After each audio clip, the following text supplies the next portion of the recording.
ನಮಸ್ಕಾರ ಸ್ನೇಹಿತರೆ, ಧ್ವನಿ ಲೋಕಕ್ಕೆ ಎಲ್ರಿಗೂ ಸ್ವಾಗತ. ನಾವಿವತ್ತು ಟಾರ್ಗೆಟ್ 80 ಔಟ್ ಆಫ್ 80 ಅಂತಕ್ಕಂತಹ ಒಂದು ವಿಡಿಯೋ ಸರಣಿಯ ಮುಂದುವರಿದ ಭಾಗವನ್ನು ನೋಡ್ತಾ ಇದ್ದೀವಿ. ಈ ಒಂದು ಭಾಗದಲ್ಲಿ ವಿದ್ಯುತ್ ಶಕ್ತಿ ಅಂತಕ್ಕಂಥ ಅಧ್ಯಾಯವನ್ನು ನಾವು ಸಂಪೂರ್ಣವಾಗಿ ರಿವೈಸ್ ಮಾಡೋಣಂತ. ಇದು ರಿವಿಷನ್ ಕ್ಲಾಸ್, ಹಾಗಾಗಿ ರಿವೈಸ್ ಮಾಡ್ಕೊತ ಹೋಗೋಣಂತ. ಓಕೆ, ಮೊದಲನೇದಾಗಿ ವಿದ್ಯುತ್ ಶಕ್ತಿ ಅಂತ ಬರ್ತದೆ. ವಿದ್ಯುತ್ತಿನ ಶಕ್ತಿ. ವಿದ್ಯುತ್ ಅಂತಂದರೆ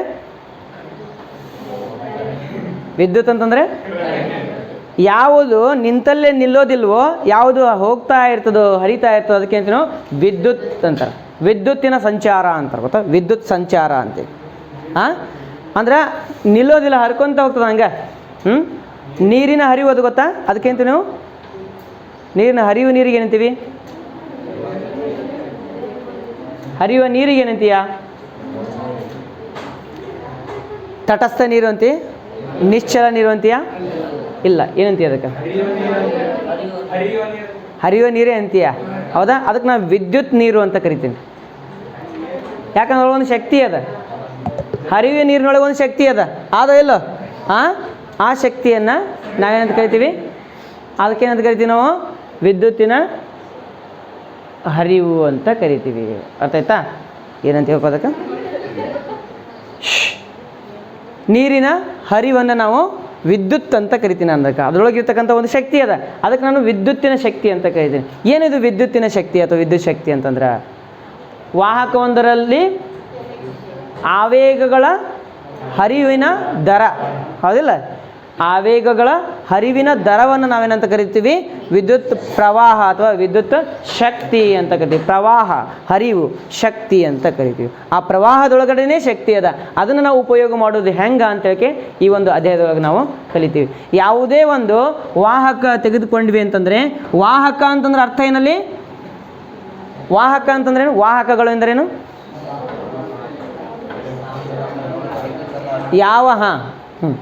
ಯಾವ ವಸ್ತುಗಳು ತಮ್ಮ ದೇಹದ ಮೂಲಕ ವಿದ್ಯುತ್ತನ್ನು ಹರಿಯ ಬಿಡುತ್ತವೆಯೋ ಅವುಗಳಿಗೆ ನಾವೇನಂತ ಕರಿತೀವಿ? ವಾಹಕಗಳು ಅಂತ ಕರಿತೀವಿ. ಉದಾಹರಣೆಗೆ ಚಿನ್ನ, ಬೆಳ್ಳಿ, ಕಬ್ಬಿಣ, ಪ್ಲಾಟಿನಮ್, ತಾಮ್ರ, ಇವೆಲ್ಲ ಏನಪ್ಪ ಅಂತಂದ್ರೆ ವಿದ್ಯುತ್ತಿನ ಉತ್ತಮ ವಾಹಕಗಳು. ಆಲ್ಮೋಸ್ಟ್ ಅಂತಂದ್ರೆ ಬಹುತೇಕ ಎಲ್ಲ ಲೋಹಗಳು ವಿದ್ಯುತ್ತಿನ ಉತ್ತಮ ವಾಹಕಗಳು ಅಂತ ನಾವು ಹೇಳ್ತೀವಿ. ಅರ್ಥ ಆಯ್ತಾ? ಓಕೆ, ಯಾಕೆ ವಿದ್ಯುತ್ತಿನ ಉತ್ತಮ ವಾಹಕಗಳು ಯಾಕೆ ಅಂತ ಪ್ರಶ್ನೆ ಬರ್ತದೆ. ಏಕೆ ಮತ್ತು ಹೇಗೆ, ಇವೆರಡು ಪ್ರಶ್ನೆಗಳು ನಿನ್ನ ಮೈಂಡೊಳಗೆ ಹಾಕ್ಕೊತ ಹೋದಿ ಅಂತಂದ್ರೆ ನೀನೇನು ಅಂದ್ಕೊಂಡಿದೆಯಲ್ಲ ಅದನ್ನು ಸಾಧಿಸ್ತೀಯ ಜೀವನದೊಳಗೆ. ಏಕೆ ಮತ್ತು ಹೇಗೆ. ಇದು ವಿದ್ಯುತ್ತಿನ ಉತ್ತಮ ವಾಹಕ. ಏಕೆ ಮತ್ತು ಹೇಗೆ. ಏಕೆ ಹೇಗೆ, ಅರ್ಥ ಆಯ್ತಾ? ಯಾವುದೇ ಒಂದು ಲೋಹ ಪರಮಾಣುಗಳಿಂದ ಮಾಡಲ್ಪಟ್ಟಿರುತ್ತದೆ, ಹೌದಾ? ಪರಮಾಣುಗಳಿಂದ ಮಾಡಲ್ಪಟ್ಟಿರ್ತದೆ. ಈ ಒಂದು ಲೋಹದಲ್ಲಿ ಇರತಕ್ಕಂಥ ಪರಮಾಣುಗಳು ಅತ್ಯಂತ ಒತ್ತೊತ್ತಾಗಿ ಇರ್ತವೆ. ಅರ್ಥ ಆಯ್ತಾ? ಯಾವಾಗ ಈ ಲೋಹಕ್ಕೆ ಎಕ್ಸ್ಟರ್ನಲ್ ಅಥವಾ ಬಾಹ್ಯ ಬಲದ ಪ್ರಯೋಗ ಆಗ್ತದೋ ಅಥವಾ ಬಾಹ್ಯ ಶಕ್ತಿಯ ಪ್ರಯೋಗ ಆಗ್ತದೋ, ಇದರಲ್ಲಿರ್ತಕ್ಕಂತಹ ಪರಮಾಣು ಏನಿರ್ತೈತಲ್ಲ, ಆ ಪರಮಾಣುವಿನ ಸುತ್ತಮುತ್ತ ಏನಿರ್ತಾವ್ರಿ, ಅಥವಾ ನ್ಯೂಕ್ಲಿಯಸ್ನ ಸುತ್ತಮುತ್ತ ಏನಿರ್ತಾವ? ಎಲೆಕ್ಟ್ರಾನ್ಗಳಿರ್ತವೆ. ಎಲೆಕ್ಟ್ರಾನ್ಗಳು ಈ ಕವಚಗಳಂತ ನಿನ್ಗೆ ಗೊತ್ತದ, ಕೆ ಕವಚ, ಎಲ್ ಕವಚ, ಎಂ ಕವಚ ಅಂತ ಹೇಳಿ. ಪ್ರತಿ ಕವಚದಲ್ಲಿರ್ತಕ್ಕಂತಹ ಎಲೆಕ್ಟ್ರಾನಿಗೆ ತನ್ನದೇ ಆದಂತಹ ಶಕ್ತಿ ಅದ.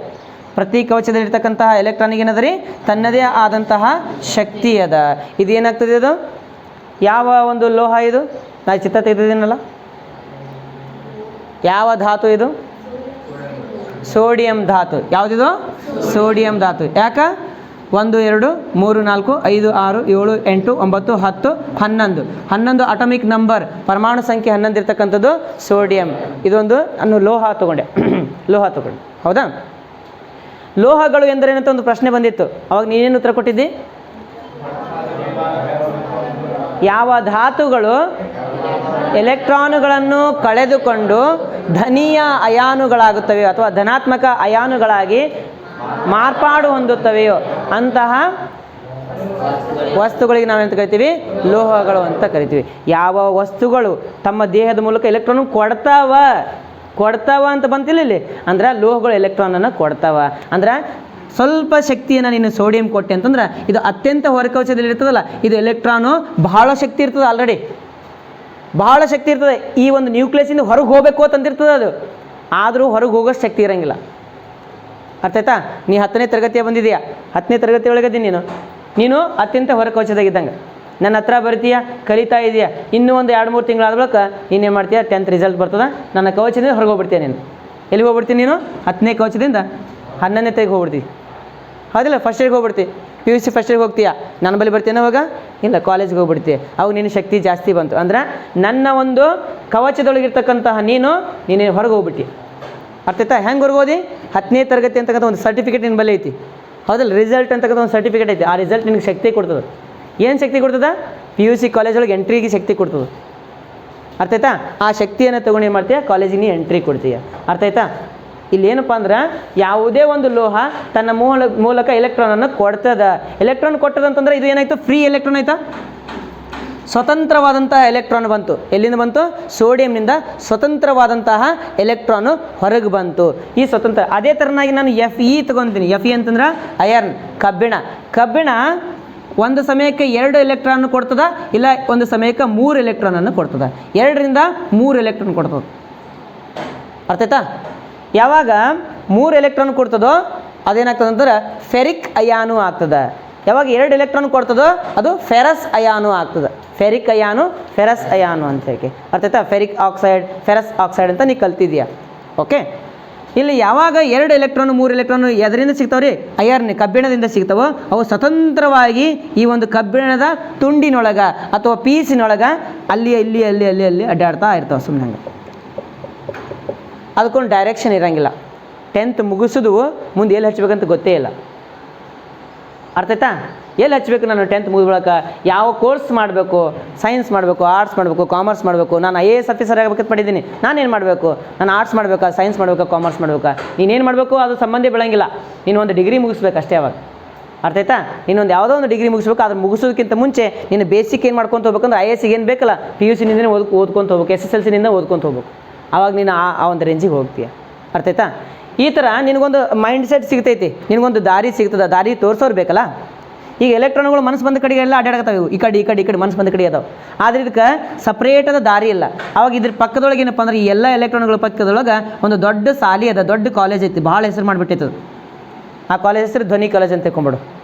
ಅರ್ಥ ಆಯ್ತಾ? ಭಾಳ ಹೆಸರು ಮಾಡಿಬಿಟ್ಟೈತೆ, ಅದು ಸಿಕ್ಕಾಪಟ್ಟೆ ಹೆಸರು ಮಾಡಿಬಿಟ್ಟೈತಿ. ಅವಾಗೇನಪ್ಪ ಅಂದ್ರೆ ಧ್ವನಿ ಕಾಲೇಜ್ ಐತಿ ನಡಿಯೋ ಕಡೆ ಅಂತ ಎಲ್ಲರೂ ಏನು ಮಾಡ್ತಾರೆ ಅಂದ್ರೆ ಇದೇ ಕಡೆಗೆ ಬಂದುಬಿಡ್ತಾವೆ. ಒಂದೇ ದಿಕ್ಕಿನೊಳಗೆ ಬಂದುಬಿಡ್ತಾರೆ. ಅವಾಗ ಏನಾಗ್ತಂತಂದರೆ ಎಲೆಕ್ಟ್ರಾನ್ ಹರ್ಕೊಂತ ಹೋಗ್ತಾವೆ.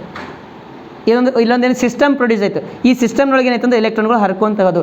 ಅಂದರೆ ಎಲ್ಲ ಎಲೆಕ್ಟ್ರಾನ್ಗಳು ಒಂದೇ ಕಡೆಗೆ ಸಾಗಿಸಂಗೆ ಯಾರು ಮಾಡಿದ್ರು? ಈ ಧ್ವನಿ ಕ್ಲಾಸ್ ಮಾಡ್ತು. ಧ್ವನಿ ಕ್ಲಾಸ್ ಅಂತಂದರೆ ಇದು ಹೊರ ಬಾಹ್ಯ ಬಲದ ಪ್ರಯೋಗ. ಇದೇನಿದು? ಬಾಹ್ಯ ಬಲದ ಪ್ರಯೋಗ. ಈ ಪ್ರಯೋಗದಿಂದ ಏನಾಯ್ತು ಅಂತಂದ್ರೆ ಎಲ್ಲ ಎಲೆಕ್ಟ್ರಾನ್ಗಳು ಒಂದೇ ದಿಕ್ಕಿನೊಳಗೆ ಹೋಗಂಗೆ ಸಹಾಯ ಆಯಿತು. ಅರ್ಥ ಆಯ್ತಾ?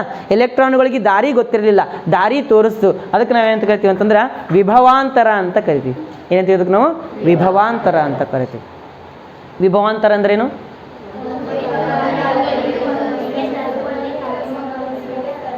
ಏಕಮಾನ ಸಮಯದಲ್ಲಿ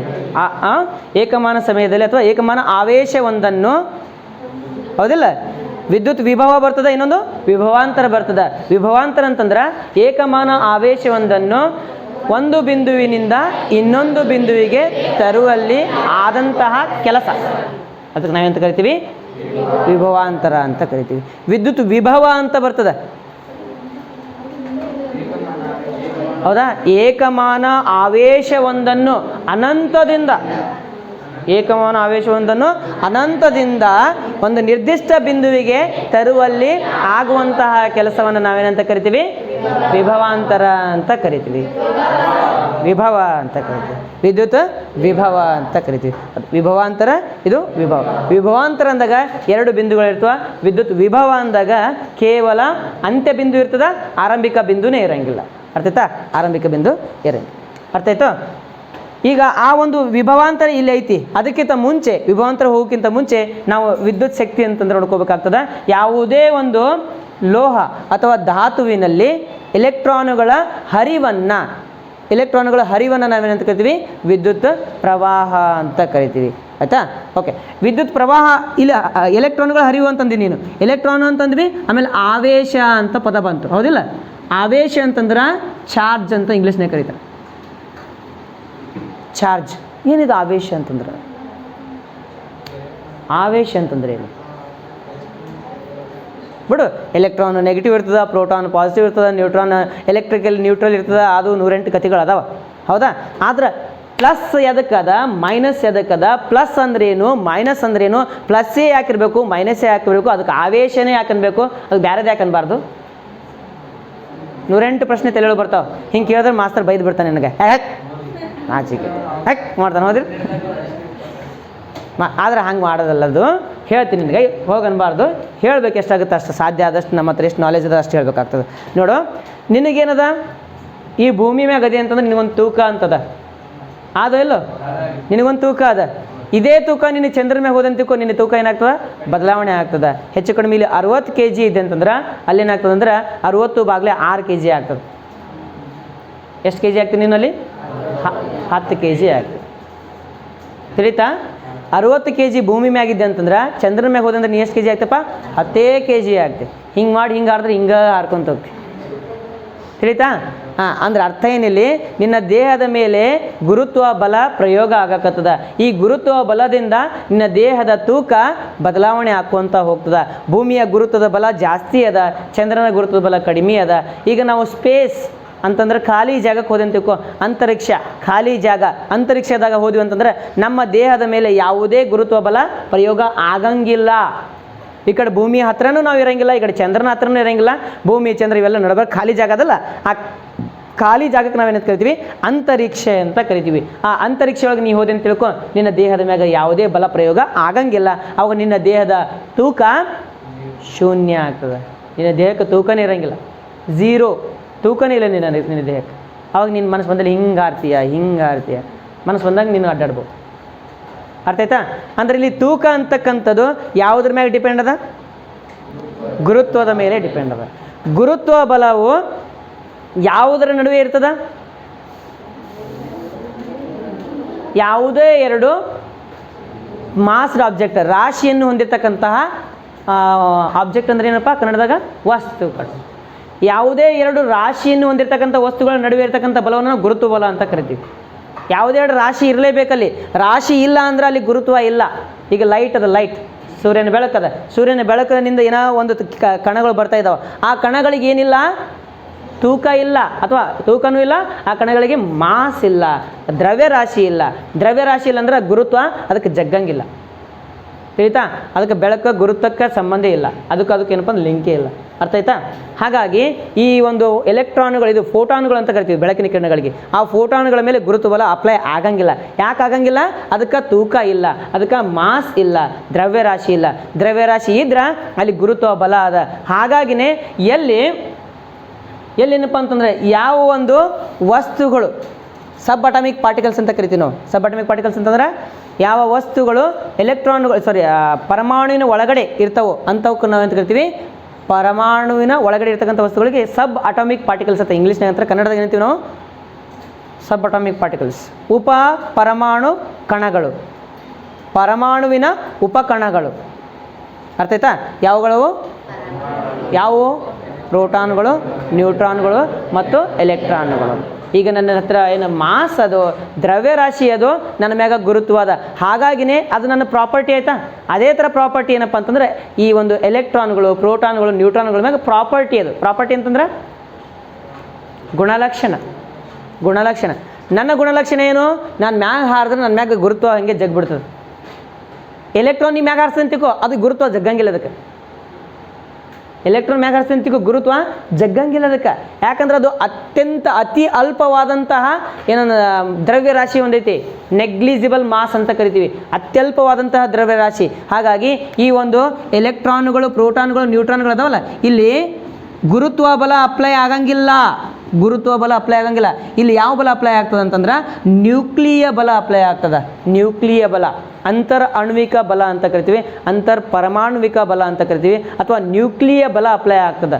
ಎಲ್ಲಿ ನ್ಯೂಕ್ಲಿಯ ಬಲ ಅಪ್ಲೈ ಆಗಿರ್ತದೋ ಅಲ್ಲಿ ಏನಿರ್ತಾವೆ ಅಂತಂದ್ರೆ ಆ ಎರಡು ಆಬ್ಜೆಕ್ಟ್ಗಳು, ವಸ್ತುಗಳ ನಡುವೆ ವಿಶಿಷ್ಟವಾದಂತಹ ಆವೇಶಗಳಿರ್ತವೆ, ವಿಶಿಷ್ಟವಾದಂತಹ ಗುಣಲಕ್ಷಣ ಇರ್ತವೆ. ಆವೇಶ ಅಂತಂದ್ರೆ ಗುಣಲಕ್ಷಣ ಅದರದ್ದು. ನನ್ನ ಗುಣಲಕ್ಷಣ ಏನು? ನಾನು ಮಾತಾಡ್ತೀನಿ, ಪಾಠ ಹೇಳ್ತೀನಿ, ನನ್ನ ಗುಣಲಕ್ಷಣ ಇದು, ಹಸಿವಾದಾಗ ಊಟ ಮಾಡ್ತೀನಿ. ಅದೇ ಥರ ಎಲೆಕ್ಟ್ರಾನಿನ ಗುಣಲಕ್ಷಣ ಏನಂತಂದ್ರೆ ಅದು ತನ್ನ ದೇಹದ ಮೂಲಕ ಏನು ಮಾಡ್ತಂದ್ರೆ ಒಂದು ಆವೇಗವನ್ನು ಉತ್ಪತ್ತಿ ಮಾಡ್ತದೆ, ಒಂದು ಆವೇಶವನ್ನು ಉತ್ಪತ್ತಿ ಮಾಡ್ತದೆ. ಆ ಆವೇಶವನ್ನು ಋಣಾತ್ಮಕ ಆವೇಶ ಅಂತ ಕರಿತೀನಿ. ತಿಳಿತಾ? ಋಣಾತ್ಮಕ ಆವೇಶ ಅಂತ ಕರಿತೀವಿ. ಅದೇ ಥರನಾಗಿ ಪ್ರೋಟಾನ್ಗಳು ಸುತ್ತ ಏನಪ್ಪ ಅಂತಂದ್ರೆ ಒಂದು ಆವೇಶ ಅದ, ಅದಕ್ಕೆ ನಾವು ಏನು ಕರಿತೀವಿ? ಧನಾತ್ಮಕ ಆವೇಶ ಅಂತ ಕರಿತೀವಿ. ಯಾಕೆ ಹಿಂಗಂದ್ವಿ ಅಂತಂದ್ರೆ ಯಾವಾಗ ಧನಾತ್ಮಕ ಋಣಾತ್ಮಕ ಸಮೀಪ ಬರ್ತದೋ ಅದು ಜಗ್ಗು ಬಿಡ್ತದೆ, ಒಂದಕ್ಕೊಂದು ಜಗ್ಗೊಂಡ್ಬಿಡ್ತಾವೆ. ಅದಕ್ಕೆ ಹೇಳಿದ್ದೀನಿ ನಿಮ್ಗೆ, like charges repel each other, unlike charges attract each other ಅಂತೇಕೆ. ಯಾವ ಬಲಗಳು, ಯಾವ ಕನ್ನಡದ ಏನಂತೀವಪ್ಪ ಅದಕ್ಕೆ, ಸಜಾತೀಯ ಧ್ರುವಗಳು ಇರ್ಬೋದು, ಸಜಾತೀಯ ವಸ್ತುಗಳಿರ್ಬೋದು, ಸಜಾತೀಯ ಆವೇಶಗಳು. ಸಜಾತೀಯ ಆವೇಶಗಳು ಏನು ಮಾಡ್ತವೆ ಅಂತಂದ್ರೆ ವಿಕರ್ಷಿಸುತ್ತವೆ, ವಿಜಾತೀಯ ಆವೇಶಗಳು ಆಕರ್ಷಿಸುತ್ತವೆ ಅಂತೇಳಿ. ಹಾಗಾಗಿನೇ ನಾವು ಯಾವುದೇ ಒಂದು ಬ್ಯಾಟ್ರಿ ತೊಗೊಂಡ್ವಿ ಅಂತಂದ್ರೆ ಬ್ಯಾಟ್ರಿ ಒಳಗಡೆ ಒಂದು ಕಡೆ ಪ್ಲಸ್ ಮಾಡ್ತೀವಿ, ಒಂದು ಕಡೆ ಮೈನಸ್ ಮಾಡ್ತೀವಿ. ಪ್ಲಸ್ ಮೈನಸ್ ಕುಂದ್ರಿಸಿ ಇಲ್ಲೊಂದು ಬಲ್ಬ್ ಹಚ್ಚಿದ್ದು ಅಂದ್ರೆ ಮಾತ್ರ ಏನಾಗ್ತದೆ? ಉರಿತದ. ಹೌದಾ? ಯಾಕೆ ಉರಿತದ? ಪ್ಲಸ್ ಇದು ಮೈನಸ್ನಲ್ಲಿ ಏನದೋ ಇಲೆಕ್ಟ್ರಾನ್ ಜಾಸ್ತಿ ಅದಾವೆ, ಮೈನಸ್ನೊಳಗೆ ಏನದವ ಎಲೆಕ್ಟ್ರಾನು ಜಾಸ್ತಿ ಅದಾವೆ. ಜಾಸ್ತಿ ಎಲೆಕ್ಟ್ರಾನ್ ಏನದು? ಇಲ್ಲಿ ಕಮ್ಮಿ ಅದಾವೆ ಎಲೆಕ್ಟ್ರಾನ್ಸ್ಗಳು, ಇಲ್ಲಿ ಕಮ್ಮಿ ಅದಾವೆ ಎಲೆಕ್ಟ್ರಾನ್ಸ್ಗಳು, ಇಲ್ಲಿ ಪ್ಲಸ್ಗಳು ಜಾಸ್ತಿ ಅದಾವೆ, ಇಲ್ಲಿ ಮೈನಸ್ಗಳು ಜಾಸ್ತಿ ಅದಾವೆ. ಎಲೆಕ್ಟ್ರಾನ್ಗಳು ಏನಪ್ಪ ಅಂದ್ರೆ ಅವಕ್ಕೆ ಏನು ಬೇಕು? ಯಾವಾಗಲೂ ಪ್ರೋಟಾನ್ ಬೇಕು, ಅದು ಆರಾಮಾಗಿರ್ಬೇಕಂತ ಅನಿಸ್ತದೆ. ಎಲೆಕ್ಟ್ರಾನ್ ಅಂತಂದ್ರೆ ಸಿಂಗಲ್, ಮದುವೆ ಆಗ್ಲಾರ್ದಕ್ಕೆ ಎಲೆಕ್ಟ್ರಾನ್ ಅಂತ ತಿಳ್ಕೊಂಬಿಡಿ. ಎಕ್ಸಾಂಪಲ್ ಇದು, ಎಕ್ಸಾಂಪಲ್. ಎಲೆಕ್ಟ್ರಾನ್ ಅಂದರೆ ಮದುವೆ ಆಗ್ಲಾರ್ದಕ್ಕೆ ಎಲೆಕ್ಟ್ರಾನ್ ಅಂತ ಕರಿತೀವಿ. ಹೌದಾ? ಇಲ್ಲಾಂತ ಬಿಡು, ಮದುವೆ ಬೇಡ, ನೀನು ಸಣ್ಣವರಿದ್ದೀರಿ. ಓಕೆ. ಎಲೆಕ್ಟ್ರಾನ್ ಅಂತಂದ್ರೆ ಒಂದು ಗುರಿಯ ಸಲುವಾಗಿ ಕಷ್ಟಪಡುತ್ತಿರೋ ಒಬ್ಬ ಮನುಷ್ಯ ತನ್ನ ಗುರಿಯನ್ನು ಸಾಧಿಸ್ಬೇಕಂತ ಏಕೆ ಅವನು ಗುರಿಯಲ್ಲದ, ಇಲ್ಲಿ ಪ್ಲಸ್ ಒಳಗದ. ಅರ್ಥಾಯ್ತಾ? ಇವೊಬ್ಬ ವ್ಯಕ್ತಿ ಯೂಸುಫ್ ಅಂತ ಹೇಳಿಕೆ ಅವ ಏನು ಮಾಡ್ತಾ ಇದ್ದಾನೆ ಅಂತಂದ್ರೆ ತನ್ನ ಗುರಿ ಕಡೆಗೆ ಸಾಗಬೇಕು, ಅವನ ಮೈಂಡ್ ಒಳಗೆ ಅದೇ ಅದ, ಅದು ಬಿಟ್ಟರೆ ಮತ್ತೇನೂ ಇಲ್ಲ. ಅರ್ಥ ಆಯ್ತಾ? ಅವನು ಆ ಕಡೆ ಸಾಗಬೇಕು ಅಂತಂದ್ರೆ ಏನು ಮಾಡ್ತಾನೆ? ಈ ಒಂದು ಪಾತ್ ಅಥವಾ ಪಥದ ಮೂಲಕ ಹೋಗ್ತಾನೆ ರೀ. ಹೋಗಿ ಏನು ಮಾಡ್ತಾನೆ ಅಂತಂದ್ರೆ ತನ್ನ ಗುರಿಗೆ ಹೋಗಿ ಮುಟ್ಟಿಬಿಡ್ತಾನೆ, ಮುಗಿದೋಯ್ತು.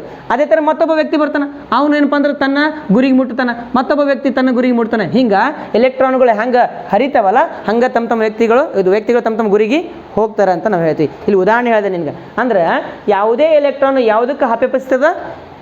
ಪ್ರೋಟಾನಿಗೆ ಹಪಹಪಿಸ್ತದ, ಪ್ಲಸ್ಸಿಗೆ ಹಪಹಪಿಸ್ತದ ಅಂತ ಹೇಳ್ತೀವಿ ನಾವು. ನೀವು ನಿಮ್ಮ ಗುರಿ ಕಡೆಗೆ ಹ್ಯಾಂಗೆ ನೀವು ಸಾಧನೆ ಕಡೆಗೆ ದಾರಿ ಹೋಗ್ತಿರೋ ಹಂಗೆ ಎಲೆಕ್ಟ್ರಾನ್ ಕೂಡ ತಾನೂ ಹೋಗ್ತದೆ. ಎಲ್ಲಿಗೆ ಹೋಗ್ತದೆ? ಅದು ಪ್ಲಸ್ ಕಡೆಗೆ ಹೋಗ್ಬೇಕಂತ ಮನಸ್ಸು ಮಾಡ್ತದೆ. ಯಾಕೆ? ಇದು ಮೈನಸ್ ಇದ್ದಿದ್ದಕ್ಕೆ ಪ್ಲಸ್ ಕಡೆಗೆ ಹೋಗ್ತದೆ, ಮೈನಸ್ ಕಡೆಗೆ ಹೋಗಂಗಿಲ್ಲ. ಅರ್ಥ ಆಯ್ತಾ? ಏನಾಗ್ತವೆ? ಎರಡು ರಿಪೆಲ್ ಆಗಿಬಿಡ್ತಾವೆ, ವಿಕರ್ಷಣೆ ಆಗ್ತವೆ ಅಂತ ನಾವು ಹೇಳ್ತೀವಿ. ಅರ್ಥ ಆಯ್ತಾ? ಹಾಗಾಗಿ ಇದು ಪ್ರಾಪರ್ಟಿ ಇದ್ರದ್ದು, ಗುಣಲಕ್ಷಣ ಇದ್ರದ್ದು, ಎಲೆಕ್ಟ್ರಾನ್ನ ಗುಣಲಕ್ಷಣ. ಈ ವಿಶಿಷ್ಟ ಗುಣಲಕ್ಷಣಕ್ಕೆ ನಾವೇಂತ ಕರಿತೀವಿ? ಆವೇಶ ಅಂತ ಕರಿತೀವಿ. ಅರ್ಥ ಆಯ್ತಾ? ಚಾರ್ಜ್ ಅಂತ ಕರಿತೀವಿ. ಈ ಆವೇಶಕ್ಕೆ ಏನದ? ಒಂದು ಸೂತ್ರ ಅದ. ಚಾರ್ಜ್ ಇಸ್ ಈಕ್ವಲ್ ಟು ಆವೇಶ ಇಸ್ ಈಕ್ವಲ್ ಟು ಏನು ಸೂತ್ರ ಅದಪ್ಪ? ಸೂತ್ರ Q is equal to I into T ಅಂತ ಸೂತ್ರ ಬರ್ತದೆ. I ಅಂದ್ರೆ ಏನಿಲ್ಲಿ? ವಿದ್ಯುತ್ ಪ್ರವಾಹ. ಟಿ ಅಂತಂದ್ರೆ ಟೈಮ್ ಅಂತ ಕರಿತೀವಿ. ಯಾವುದೇ ಒಂದು ಎಲೆಕ್ಟ್ರಾನ್ ಅದ ನೆಗೆಟಿವ್ ಚಾರ್ಜ್ ಅಂತ ಕರಿತೀವಿ, ಆವೇಶ ಅಂತ ಕರಿತೀವಿ. ಆವೇಶದ ಅಂತಾರಾಷ್ಟ್ರೀಯ ಏಕಮಾನ ಏನು? ಕೂಲಂ. ಹೌದಾ? ಆವೇಶದ ಅಂತಾರಾಷ್ಟ್ರೀಯ ಏಕಮಾನ ಕೂಲಂ. ನಿನ್ನ ತೂಕದ ಅಂತಾರಾಷ್ಟ್ರೀಯ ಏಕಮಾನ ಏನು? ತೂಕ, ದ್ರವ್ಯರಾಶಿ. ತೂಕ ಬೇರೆ, ದ್ರವ್ಯರಾಶಿ ಬೇರೆ. ಹೌದಿಲ್ಲ? ದ್ರವ್ಯರಾಶಿಯ ಏಕಮಾನ ಏನಪ್ಪ? kg. ಹೌದಾ? ದ್ರವ್ಯರಾಶಿ ಏಕಮಾನ kg ಅದ. kg ಹೆಂಗೆ ನಿನ್ನ ದ್ರವ್ಯರಾಶಿ ಆಗ್ತದೋ ಅದೇ ಥರನಾಗಿ ಒಂದು ಎಲೆಕ್ಟ್ರಾನಿನ ಒಂದು ಕ್ವಾಂಟಿಟಿ ಅಂತ ಕರಿತೀವಿ, ಪ್ರಮಾಣ. ಎಲೆಕ್ಟ್ರಾನಿನ ಪ್ರಮಾಣವನ್ನು ಅಳಿಬೇಕಂದ್ರೆ ಕೂಲಂ ಒಳಗೆ ಅಳಿತೀವಿ ನಾವು. ಎದ್ರೊಳಗೆ ಹೇಳ್ತೀವಿ ನಾವು? ಕೂಲಂ. ಒಂದು electron is equal to how much coulomb? 1.6 into 10⁻⁻19 coulomb. ಹೌದಿಲ್ಲ? ಎಲೆಕ್ಟ್ರಾನ್ ಮೈನಸ್ ಅದ, ಅದಕ್ಕೆ ಇಲ್ಲಿ ಏನು ಬರ್ತೀನಿ ನಾನು? ಮೈನಸ್ ಅಂತ ಬರ್ತೀವಿ. -1.6 ಇಂಟು 10⁻⁻19 ಬರಬೇಕಲ್ಲ. ಓಕೆ, ಬಾಯಿಲೆ ಅಂದಿನಿ, ಬರ್ದಿಲ್ಲ ಅಷ್ಟೇ. -19 ಕೂಲಂ. ಕರೆಕ್ಟಾ? ಓಕೆ. ಎಲೆಕ್ಟ್ರಾನು ಇದ್ರದ್ದು ಮಾಸ್ ನೆಗ್ಲಿಜಿಬಲ್. ಇದ್ರದ್ದು 2000 ಪಟ್ಟು. ಎಷ್ಟು ಪಟ್ಟಪ್ಪ? 2000 ಪಟ್ಟು ಪ್ರೋಟಾನ್ ಅದ. 2000 ಪಟ್ಟು ಪ್ರೋಟಾನ್ ಅದ. ಮಾಸ್ ಜಾಸ್ತಿ ಆಯಿತು, ಆದರೆ ಚಾರ್ಜ್ 1.6 ಇಂಟು 10⁻⁻19 ಕೂಲಮ್ಮೆ. ಅರ್ಥ ಆಗತ್ತದ? ಸ್ವಲ್ಪ ಕಂಪ್ಯಾರಿಸನ್ ಮಾಡ್ಬೋದಾ ನೀನು? ಮೈಂಡ್ ಇದ್ರೆ ಕಂಪ್ಯಾರಿಸನ್ ಆಗ್ತದೆ. ಓಕೆ, ಇಲ್ಲಾಂದ್ರೆ ಆಗಂಗಿಲ್ಲ. ನೋಡಿಲಿ, ಎಲೆಕ್ಟ್ರಾನು ಅದ್ರದ್ದು ಚಾರ್ಜ್ ಎಷ್ಟು ಅಥವಾ ಆವೇಶ ಎಷ್ಟು? 1.6 ಇಂಟು 10⁻⁻19 ಕೂಲಂ. ಆಮೇಲೆ ಪ್ರೋಟಾನ್ದು ಚಾರ್ಜ್ ಎಷ್ಟು? +1.6 ಇಂಟು 10⁻⁻19 ಕೂಲಂ. ಅರ್ಥ ಆಯ್ತಾ? ಮತ್ತು +19 ಬರೋಕೆ ಹೋಗ್ಬೇಡ, -19 ಕೂಲಮ್. ಅರ್ಥ ಆಯ್ತು? ಏನಿದ್ರ ಅರ್ಥ ಇಲ್ಲಿ ಅಂತಂದ್ರೆ ಎಲೆಕ್ಟ್ರಾನ್ ರಾಶಿ ಕಮ್ಮಿ, ಪ್ರೋಟಾನ್ ರಾಶಿ ಜಾಸ್ತಿ, ಆದರೆ ಆವೇಶ ಸೇಮ್ ಅದು. ಅರ್ಥ ಏನಿಲ್ಲಿ, ಆವೇಶವು ರಾಶಿಯ ಮೇಲೆ ಡಿಪೆಂಡ್ ಇಲ್ಲ. ಡಿಪೆಂಡ್ ಅಂತಂದ್ರೆ ಅವಲಂಬನೆ ಇಲ್ಲ, ಅವಲಂಬಿಸಿಲ್ಲ ಅಂತಂದ್ರೆ ರಾಶಿ ಮ್ಯಾಗ ಬೇರೆ ಏನು ಅವಲಂಬಿಸೈತಿ? ರಾಶಿ ಮ್ಯಾಗ ಏನು ಅವಲಂಬಿಸೈತಿ? ಇದರಿಂದ ಕತೆ ಹೇಳಿದ್ದು ನಾನು, ಗುರುತ್ವ. ರಾಶಿ ಮ್ಯಾಗ ಯಾವ್ದು ಅವಲಂಬಿಸೈತಿ? ಗುರುತ್ವ. ಅರ್ಥ ಆಯ್ತಾ? ಈಗ ಈ ಒಂದು ಆವೇಶ ಎದ್ರ ಮ್ಯಾಗ ಅವಲಂಬಿಸಿಲ್ಲಪ್ಪ? ಗುರುತ್ವದ ಮೇಲೆ, ಇದು ಏನದು ರಾಶಿಯ ಮೇಲೆ ಅವಲಂಬಿಸಿಲ್ಲ. ಆದ್ರೆ ಗುರುತ್ವ ಎದ್ರ ಮ್ಯಾಗ ಅವಲಂಬಿಸೈತಿ? ಹಾಂ, ಗುರುತ್ವ ಈಕ್ವಲ್ ಟು ರಾಶಿ. ಹೌದಾ? ರಾಶಿ ನಾಟ್ ಈಕ್ವಲ್ ಟು ಆವೇಶ. ಹಾಗಿದ್ರೆ ಗುರುತ್ವ ನಾಟ್ ಈಕ್ವಲ್ ಟು ಆವೇಶ. ಅರ್ಥ ಆಗತ್ತದ? ಗುರುತ್ವ ನಾಟ್ ಈಕ್ವಲ್ ಟು ಆವೇಶ. ಆವೇಶದ ಮೇಲೆ ಗುರುತ್ವ ಅಪ್ಲೈ ಆಗಲ್ಲ, ತಿಳಿತಾ? ಹಾಗಾಗಿನೇ ಎಲೆಕ್ಟ್ರಾನ್ ಆರಾಮಾಗಿ ಹೋಗ್ತದೆ. ಎಲೆಕ್ಟ್ರಾನಿನ ವೇಗ ಹೆಚ್ಚು ಕಡಿಮೆ ಬೆಳಕಿನ ವೇಗದಷ್ಟೈತಿ. ಬೆಳಕಿನ ವೇಗದಷ್ಟು ಫಾಸ್ಟ್ ಹೋಗ್ತದೆ ಎಲೆಕ್ಟ್ರಾನ್, ಹೆಚ್ಚು ಕಡಿಮೆ ಮತ್ತು ಹೋಗ್ತದೆ. ಅಷ್ಟೇ 3 ಲಕ್ಷ ಕಿಲೋಮೀಟ್ರ್ ಹೋಗಂಗಿಲ್ಲ, 2 ಲಕ್ಷ km/s. ಅದಕ್ಕೆ ನೋಡು, ಇಲ್ಲಿ ಲೈಟ್ ಹಚ್ತೀವಿ, ಒಂದು ಯಾವುದೋ ಗ್ರಿಡ್ ಇರ್ತೈತಿ, ಏನಂತೀವಿ ಅದಕ್ಕೆ ನಾವು, ಕರೆಂಟ್ ಬಿಲ್ ತುಂಬ್ತಿ, ಎಲ್ಲೆಲ್ಲಿ ತುಂಬ್ತಿ ಹೋಗಿ? ಹಾಂ, ಕೆ ವಿ ಒಳಗೆ ತುಂಬ್ತಿಲ್ಲ? ಹಾಂ, ಕೆ ವಿ ಒಳಗೆ ಬಟನ್ ಆನ್ ಮಾಡ್ದಂತಿಕೋ, ಇಡೀ ಹಳ್ಳಿಗೆಲ್ಲ ಕರೆಂಟ್ ಹೋಗ್ಬಿಡ್ತಾವೆ ವಿದಿನ್ ಸೆಕೆಂಡ್ ಒಳಗೆ. ಹೌದಿಲ್ಲ? ಸೆಕೆಂಡ್ ಒಳಗೆ ಎಲ್ಲ ಓಣಿನೇ ಕರೆಂಟ್ ಹತ್ಬಿಡ್ತೈತಿ, ಬಲ್ಬ್ ಆನ್ ಆಗಿಬಿಡ್ತಾವೆ. ಅಂದ್ರೆ ವಿದಿನ್ ಸೆಕೆಂಡ್ ಒಳಗೆ ಅಷ್ಟೆಲ್ಲ ಎಲೆಕ್ಟ್ರಾನ್ಗಳು ಎಲ್ಲ ಕಡೆ ಮೂವ್ ಅದು. ಅಷ್ಟು ಫಾಸ್ಟ್ ಅಂತಂದ್ರೆ ಅದು ಕೂಡ ವೇಗ ಜಾಸ್ತಿ ಐತಿ. ವೇಗ ಜಾಸ್ತಿ ಅದಂತಂದ್ರೆ ರಾಶಿ ಕಮ್ಮಿ, ನೆನಪಿರಲಿ. ಯಾವುದಕ್ಕೆ ರಾಶಿ ಕಮ್ಮಿ ಇರ್ತದೆ ಅದು ವೇಗ ಜಾಸ್ತಿಯಾಗಿ ಹೋಗ್ತದೆ. ವೇಗ ಜಾಸ್ತಿ ಹಾಕೊಂತ ಹೋದ್ರೆ ಅದ್ರ ಮ್ಯಾಗ ಗುರುತ್ವ ಬಲ ಕಮ್ಮಿ ಆಗ್ತದೆ. ಅರ್ಥ ಆಯ್ತಾ? ಒಂದಕ್ಕೊಂದು ಭಾಳ ಡಿಪೆಂಡ್ ಅದಾವ. ಈಗ ನಿನಗೆ ಇಷ್ಟು ಡೀಪಾಗಿ ಹೋಗಂಗಿಲ್ಲ. ನೀನು ಫಸ್ಟ್ ಇಯರ್ ಸೆಕೆಂಡ್ ಇಯರ್ ಬಂದು ಎತ್ತಿಕೋ, ಫುಲ್ ಡೀಪಾಗಿ ಹೋಗ್ತೀಯ. ಅವಾಗ ನಿನಗೆ ಯವ್ವ ಎಂಥ ಚಂದ ಐತಿದ್ದು ಅಂತಂತೀವಿ. ಹಾಂ, ಎಂಥ ಚಂದ ಐತಲ್ಲ, ಏನು ಹೇಳೋ ಥರ ಅನಿಸ್ತೈತಿ. ಅರ್ಥ ಆಯ್ತಾ? ಭಾಳ ಡೀಪ್ ಅದು. ಸುಮ್ಮನೆ ಮ್ಯಾಗಿನ ಕತಿಯವ ನಿಮ್ಗೆ ಪಾಠಗಳು ಇವೆಲ್ಲ. ಇವು ಪಾಠ ಕಲಿಯತ್ತಿರಲ್ಲ, ಇವು ಸಣ್ಣ ಸಣ್ಣ ಕತಿ ಕಲಿಯತ್ತೀರಿ ನೀವು ಅಷ್ಟೇ. ಅಲ್ಲಿ ಹೋದ್ಬಿಡ ಕತಿ ಒಳಗೆ ಏನೇನದು ಪಾತ್ರಗಳು ನೀನೇ ಅನುಭವಿಸ್ಬೇಕಾಗ್ತದೆ. ಪಾತ್ರ ನೀನೇ ಆಗ್ಬೇಕಾಗ್ತದೆ. ಫಸ್ಟ್ ಇಯರ್ದಾಗ ಇದ್ರ ಪಾತ್ರ ನೀನೇ ಆಗ್ಬೇಕಾಗ್ತದೆ. ನೀನೇ ಒಂದು ಎಲೆಕ್ಟ್ರಾನ್ ಆಗ್ಬೇಕಾಗ್ತದೆ, ನೀನೇ ಒಂದು ಪ್ರೋಟಾನ್ ಆಗ್ಬೇಕಾಗ್ತದೆ. ಅರ್ಥ ಆಯ್ತಾ? ಹಂಗೆ ನೀನೇ ಎಲೆಕ್ಟ್ರಾನ್ ಆಗಿ ವಿಚಾರ ಮಾಡಿದಾಗ ಗೊತ್ತಾಗ್ತದೆ. ತಿಳಿತಾ? ಎಲೆಕ್ಟ್ರಾನ್ ಅಂತಂದ್ರೆ ಚಾರ್ಜ್ ಅಂತ ಹೇಳಿದೆ. ಚಾರ್ಜಿನ ಅಂತಾರಾಷ್ಟ್ರೀಯ ಏಕಮಾನ ಏನಂತ ಹೇಳಿದೆಪ್ಪ? ಕೂಲಮ್ ಅಂತ ಹೇಳಿದೆ. ಆಮೇಲೆ Q = I × T ಅಂತ ಹೇಳಿದೆ. ಇಲ್ಲಿ I ಅಂದ್ರೇನು? ವಿದ್ಯುತ್ ಪ್ರವಾಹ. ಹೌದಿಲ್ಲ? ವಿದ್ಯುತ್ ಪ್ರವಾಹ. ವಿದ್ಯುತ್ ಪ್ರವಾಹ ಎಂದರೇನು? ಓಕೆ, ಆವೇಶ ದತ್ತ ವಾಹಕವೊಂದರಲ್ಲಿ ಅಥವಾ ವಾಹಕವೊಂದರಲ್ಲಿ ವಿದ್ಯುತ್ ಆವೇಶಗಳ ಹರಿವಿನ ದರವನ್ನು ಏನಂತ ಕರಿತೀವಿ ನಾವು? ವಿದ್ಯುತ್ ಪ್ರವಾಹ ಅಂತ ಕರಿತೀವಿ. ವಿದ್ಯುತ್ ಪ್ರವಾಹವನ್ನು ಯಾವ ಒಂದು ಅಕ್ಷರದಿಂದ ಸೂಚಿಸ್ತೀವಿ ರೀ? I ಅಂತಕ್ಕಂಥ ಇಂಗ್ಲೀಷ್ ಲೆಟರ್ ಅಕ್ಷರವನ್ನು ಸೂಚಿಸ್ತೀವಿ. I = ಒಂದು ಸೂತ್ರ ಬರ್ತದೆ. ಏನಪ್ಪ ಸೂತ್ರ? Q/T. ಆವೇಶ ಬಾಗ್ಲೆ ಕಾಲ, Q/T ಅಂತ ಕರಿತೀವಿ. ಅರ್ಥ ಆಯ್ತಾ? ಈ ಒಂದು ವಿದ್ಯುತ್ ಪ್ರವಾಹದ ಅಂತಾರಾಷ್ಟ್ರೀಯ ಏಕಮಾನ ಯಾವುದಂತ ಕೇಳಿದ್ರೆ ಏನಂತ ಹೇಳ್ತೀರಿ?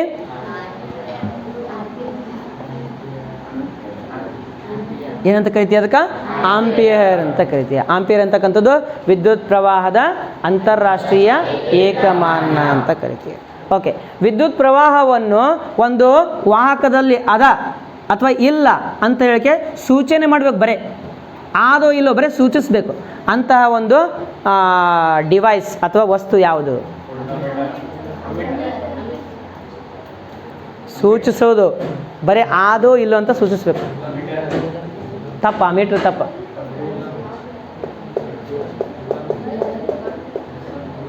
ವಾಹಕವೊಂದರಲ್ಲಿ ವಿದ್ಯುತ್ ಪ್ರವಾಹ ಇದೆಯೋ ಅಥವಾ ಇಲ್ಲವೋ ಎಂದು ಸೂಚಿಸುವಂತಹ ಡಿವೈಸ್ ಯಾವುದು?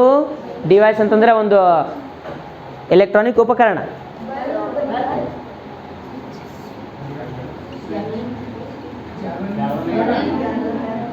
ಗ್ಯಾಲ್ವನೋಮೀಟರ್. ಹೌದಾ ಇಲ್ಲ?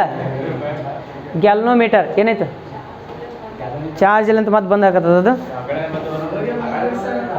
ಎಷ್ಟು ಪರ್ಸೆಂಟ್ ಅದು ನೋಡೋಣ ತಡಿ. 10% ಉಳ್ದೈತಿ. ಎಲ್ಲಿ ತನಕ ಆಗ್ತತ್ತೋ?